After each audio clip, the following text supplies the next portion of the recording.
It was our livelihood. It was my livelihood 2 years before I was even born. 32 years, yep. 32 years. My dad was there for 34. Wow. Retiring in 1990. He started in 1955.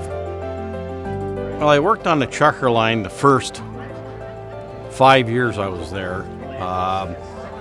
Compressed the front end, putting the coil springs in, that kind of stuff, running the gas lines, that kind of stuff. Worked on the frame table, attaching a few things, and then hanging it on the frame line. And then I made it out back to the alignment pit, and that was the last job that I did on the Checker line, which I really enjoyed because my dad also worked right out there in the back. And so I was close to him the whole time I got to work on the alignment pit. And he made breakfast for me back there. He had a little electric skillet, and he'd take care of my breakfast and lunch for me. I never had to carry a bologna sandwich in because he always took good care of me. The first few years, you never comprehend that you're building a car from start to finish. And we were, starting in the frame room all the way back to the alignment pit. It was just amazing when you think about it. I just got done lining the front end on the car.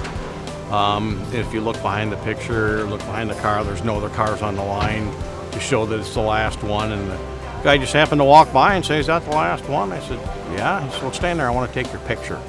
He said, "I'll make sure you get a copy of it." And he did. That's the picture that you see today. It involved three people. It involved my dad. It involved a guy by the name of Milt Anderson, and Bill Cox was the three guys. So the story goes, it's way out and back. Milt wipes the cars off and stuff, before they go out the door.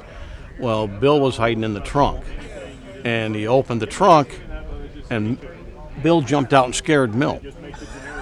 So, Milt jumped. Well, a couple days later, Milt told my dad, "Hey, go tell Bill Cox to open that trunk.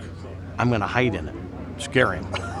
So Milt Anderson got in the trunk, pulled the lid down. My dad went to Bill Cox and said, "Hey, Milt's hiding in the trunk of that car. He's going to scare you when you open it." So Bill Cox got in the car and took it out around the test track with Milt in the back.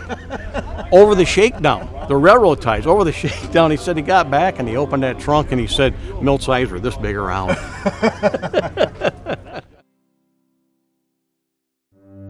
Well, the Burgens sure meant a lot to Checker Motors. And Checker Motors meant a lot to us, too.